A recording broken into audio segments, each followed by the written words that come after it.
So, good morning to you all. This is our third lecture in chapter Motion in a Plane. I think screen is visible to you. In last class, we have studied about resolution of a vector. जैसे आपने study किया था resultant of A vector, जहां हम to और मोर vectors के equivalent एक single vector find करते हैं.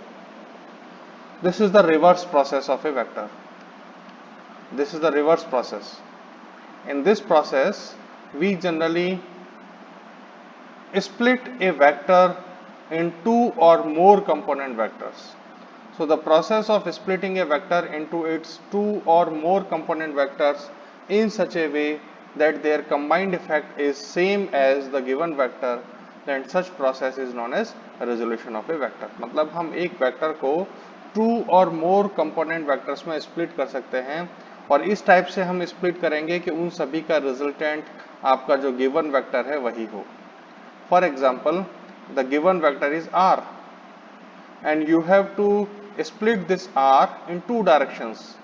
First, along vector a and along vector b. A and b give you direction. Magnitude कुछ भी हो सकते हैं. So suppose this is the direction vector a and this is direction vector b और हमें इस वेक्टर r को a और b के टर्म्स में रिजॉल्व करना है, मतलब स्प्लिट करना है. तो मैंने इस a का मल्टी लैम्डा टाइम्स एक वेक्टर चूज किया लैम्डा a और इस वेक्टर b का म्यू टाइम्स हमने एक वेक्टर लिया म्यू b. लैम्डा a हम लेते हैं तो ये इस वेक्टर के मैग्नीट्यूड का लैम्डा टाइम्स हो जाता है, but the direction remain same. Similarly mu b and b vector they are in same direction but only magnitude is mu times. Okay, so lambda and mu they are chosen in such a way that when lambda a and mu b they are added, their resultant is equal to r. So lambda a and mu b are the component vectors जिसमें हमने r को split किया है. So r can be expressed in terms of two vectors. One vector will be lambda a, other vector will be mu b. So resultant OQ. OQ is the third side and two sides of triangle they are OP and PQ. So OP and PQ it gives the resultant OQ. So OQ is vector R, OP is vector lambda A and PQ is vector mu B. Okay, so these are component vectors. But sometimes if you wish to split a vector R into component vectors, there will be one kind of uncertainty कि आप किस किस vectors में resolve करें. So the best choice is that in physics we resolve a vector into rectangular components. So base vector along coordinate axis and rectangular components of a vector. What are rectangular components? Actually in physics the position of any object is expressed in terms of x, y and z coordinates, and the values of x coordinate, y coordinate and z coordinate, these are known as axis components और rectangular components. तो अगर मैं इनकी direction को include करते हुए vectors को x, y और z एक्सिस के अलोंग अगर रिजॉल्व करता हूँ, x, y, z एक्सिस के अलोंग जो कंपोनेंट्स है उनकी टर्म्स में अगर मैं एक्सप्रेस करता हूँ, then such components are known as rectangular components of a vector. So when a vector is resolved along two mutually perpendicular direction, the component thus obtained are called rectangular components of that vector. It may be in two or three direction also. Okay, plane में है then there will be two directions, in space there will be three directions. Unit vectors I, J and K are used to represent direction of x axis, y axis and z axis respectively, and I, J, K are called base vectors. I, J, K unit vectors हैं. हमने definitions study की हैं regarding unit vectors. Unit vectors are those vectors whose magnitude is 1. जिन vectors का magnitude 1 होता है उन vectors को हम यूनिट वेक्टर्स बोलते हैं और यूनिट वेक्टर्स जनरली डायरेक्शन को रिप्रेजेंट करने के काम आते हैं. ओके, तो x एक्सिस के लिए यूनिट वेक्टर i है, y एक्सिस के लिए यूनिट वेक्टर j है और z एक्सिस के लिए यूनिट वेक्टर k है. Okay, so these are base vectors.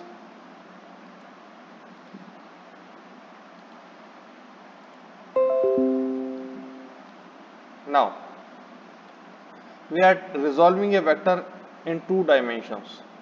Suppose this is the vector A. It makes an angle theta with x-axis. This is direction x-axis, this is direction y-axis. And vector A makes an angle theta. What will you do?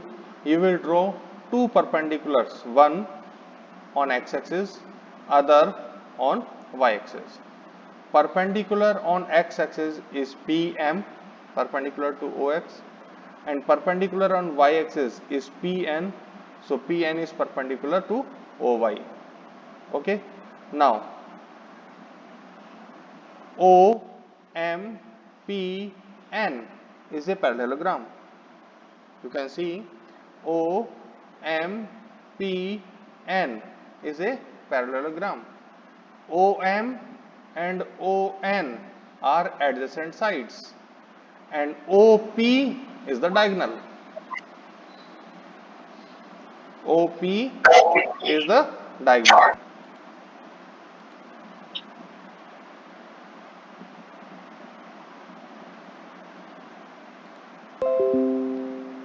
Now, according to parallelogram law, the resultant A is sum of vector AX and vector AY. So A can be written as sum of AX and AY. Here AX and AY, they are known as component vectors. Okay. Now suppose AX is a vector, it has a certain length. इसका कुछ magnitude भी होगा. Let magnitude of AX is AX. हमें पता है अगर किसी भी वेक्टर का मैग्नीट्यूड लिखना है, then without arrow sign the value is known as magnitude. Similarly, of AY is AY. Okay. Now a vector has two parts, one magnitude, other direction. So if I say that what is vector AX? AX has magnitude and direction. Okay, magnitude is AX और x axis के along जो direction है that is I. The magnitude of I is 1. तो 1 को अगर आप AX से multiply भी करेंगे then there will be no change. So a vector can be expressed in terms of its magnitude and direction. Similarly, AY, it can be written as magnitude AY and y axis has direction j cap. Okay, so how can you represent a vector in terms of magnitude and unit vectors? Vector A is equal to AXI plus AYJ. Okay, where AX and AY they are magnitudes, I and J they are unit vectors along x and y axis respectively. Now in this triangle, the magnitude of this side is AX, magnitude of this side is AY. You can see this side and this side they are parallel. So अगर इस side का magnitude AY है तो इस side का magnitude भी AY होगा. If this is theta, what is cos theta? Cos theta is base upon hypotenuse. Base upon hypotenuse. So cos theta is a scalar quantity.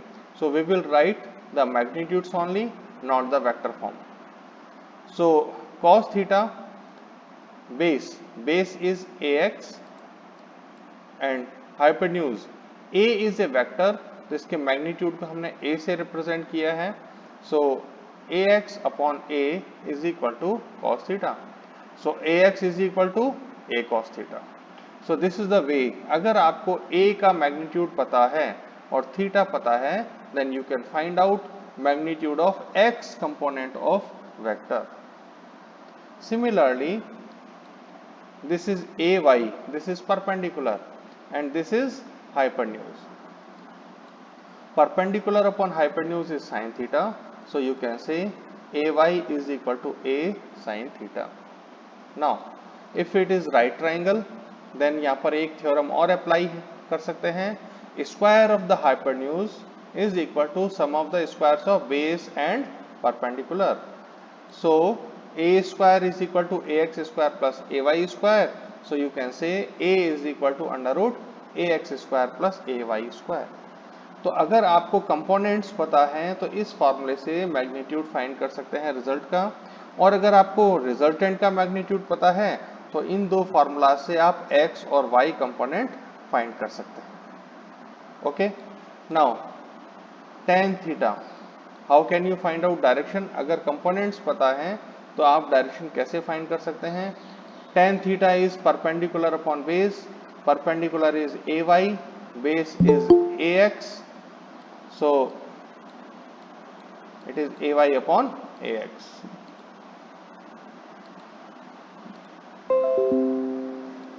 Ay upon ax.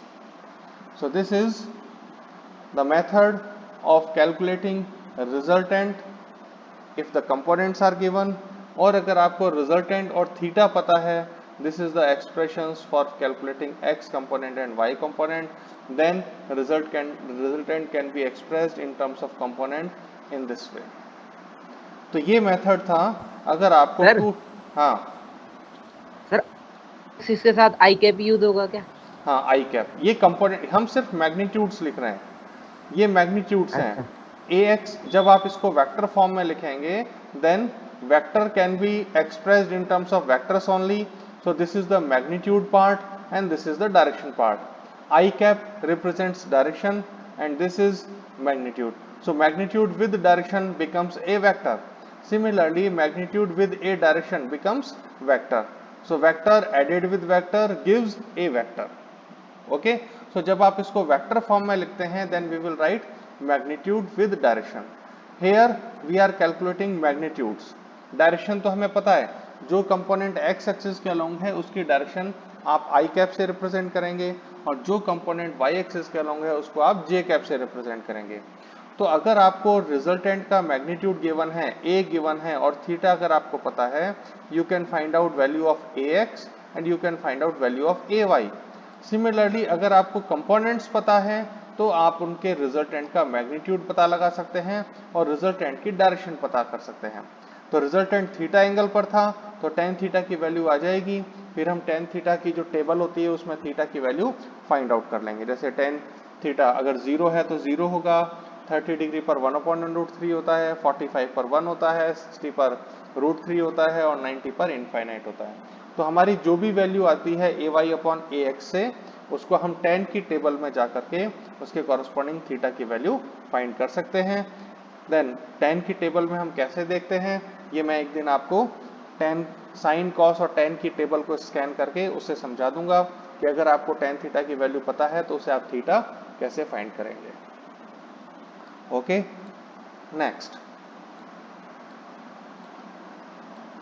Next हम देखते हैं कि अगर यही components हमें 3 dimension में अगर स्प्लिट करने हो तो rectangular components of A vector in 3 dimension. So in 3 dimension obviously it is, जो स्क्रीन आपको दिखाई दे रही है it is 2 dimensional, but depth को आपको एज्यूम करना पड़ेगा that OP is a vector and OP is the diagonal of a cuboid.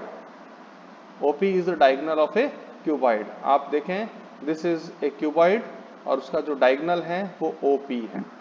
Okay, so let a vector A is represented by OP. आपको क्या करना है, you have to draw a cuboid taking O as origin and 3 edges along X, Y and Z axis. You have to choose a frame of reference having 3 mutually perpendicular coordinate axes. One is called x axis, other is y axis and third one is z axis. तो अगर मैं OP को diagonal मान के एक cuboid assume करता हूं and the cuboid is O P Q R S T U and V.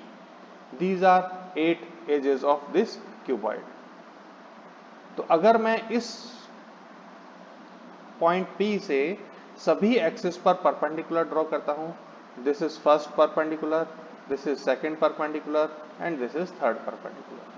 Okay, so you can see that this length is along x axis, so this is x component. S to T or O to Q or UR or VP, all these four sides, they are x component.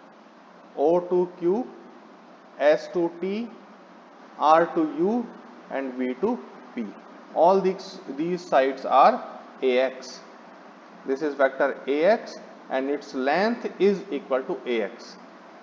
Similarly, y axis के along जो length है, that is OR. This is vector AY. तो इसके parallel जो भी lengths हैं QU, PT, VS and OR, all the four sides, their magnitude is equal to AY. Okay, now third side, that is QT. OS is the component along Z axis, so this is vector AZ. So OZ,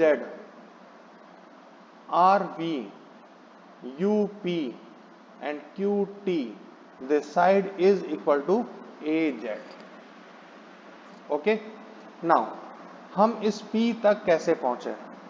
बात ये आती है कि हम कौन सा method apply करें कि हम OP तक रिजल्टेंट बना लें. हमारे पास तो 2 डायमेंशनल ही रूल्स हैं. First rule is triangle law of vector addition and second is parallelogram law of vector addition. So first of all, apply parallelogram law of vector addition in O, S, T and Q. Listen carefully. O, S, T and Q. इसमें देखें OQ and OS. OQ and OS are two adjacent sides. Okay, ये क्या है AX और ये क्या है AZ. तो इनका रिजल्टेंट क्या होगा? OT will be the resultant. OT will be the resultant because OT is the diagonal. तो AX and AZ इनका रिजल्टेंट है OT and OT will be equal to AX plus AZ. AX plus AZ. Now, you can see this is also right triangle. ये 3 dimension में है. This diagonal is in XZ plane and this side is along Y axis. Okay. Triangle law of vector addition के according ये third side है. This is one side and this is another side. This is AX plus AZ and this is AY. तो resultant क्या हो गया? AX plus AZ plus AY is equal to A. Okay, so component vectors along X, Y and Z axis, they are AX, AY and AZ. तो सबसे पहले आपने triangle लिया OQT. O, Q और T. इसके अंदर ये साइड्स हो गई AX, ये साइड हो गई AZ. तो डायगोनल OT कितना हो गया? Diagonal OT is equal to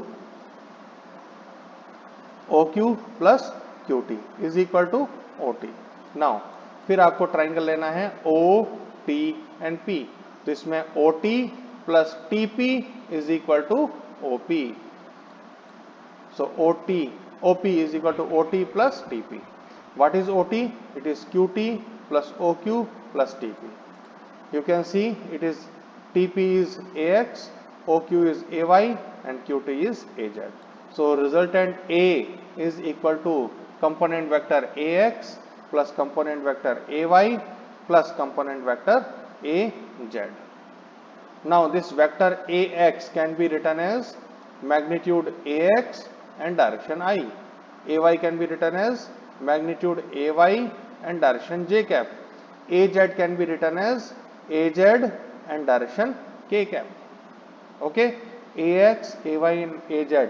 These are the magnitudes of component vectors along X axis and Y axis and Z axis. Now, this diagram is in 3 dimension. So, this side makes an angle alpha with X axis. This side makes an angle beta with Y axis. And this side makes an angle gamma with Z axis. Okay, so this is in 3 dimensions.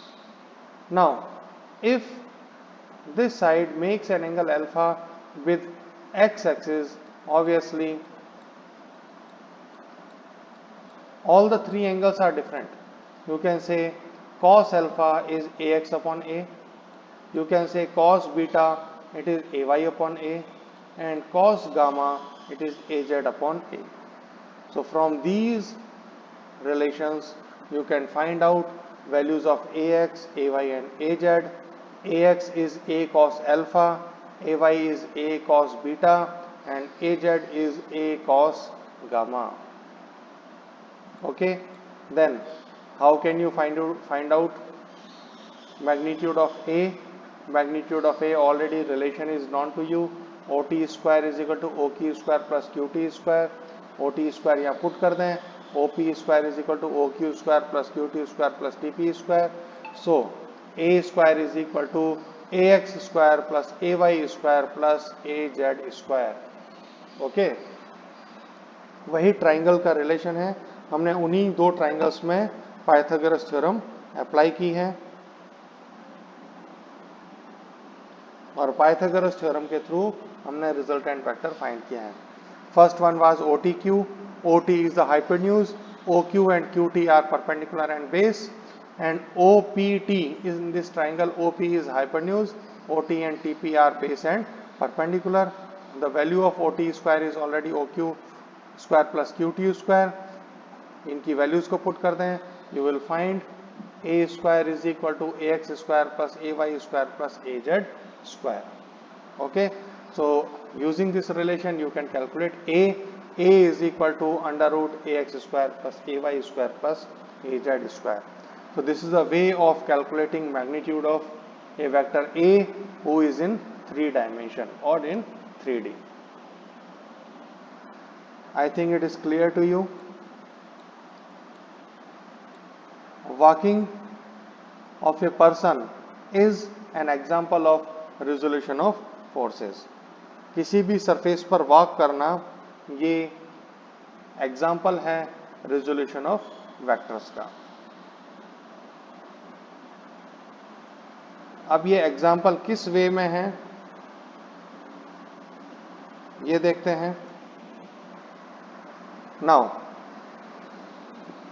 when a person walks, he applies force on earth by slanted feet in backward direction. आप देखते हैं हमारे दोनों जो पैर हैं हमेशा parallel नहीं रहते. एक फॉरवर्ड होता है, एक पैर बैकवर्ड होता है हमेशा. And they are always in slanted. Slanted position means दोनों ही पैर झुके हुए होते हैं. और जब पैर झुके हुए होते हैं तो जो पैर पीछे की तरफ है इससे हम अर्थ पर फोर्स लगाते हैं इन backward direction. According to Newton's third law, every action has equal and opposite reaction. So at the same time, Earth also apply a reaction force on person. अब इस reaction force का क्या इफेक्ट होता है? This is the reaction force. Resolve reaction into rectangular components. ये resultant vector हो गया, ये थीटा एंगल हो गया और ये उसका x कंपोनेंट है. तो जरा x कंपोनेंट का फॉर्मूला देखें. ax is equal to a cos theta.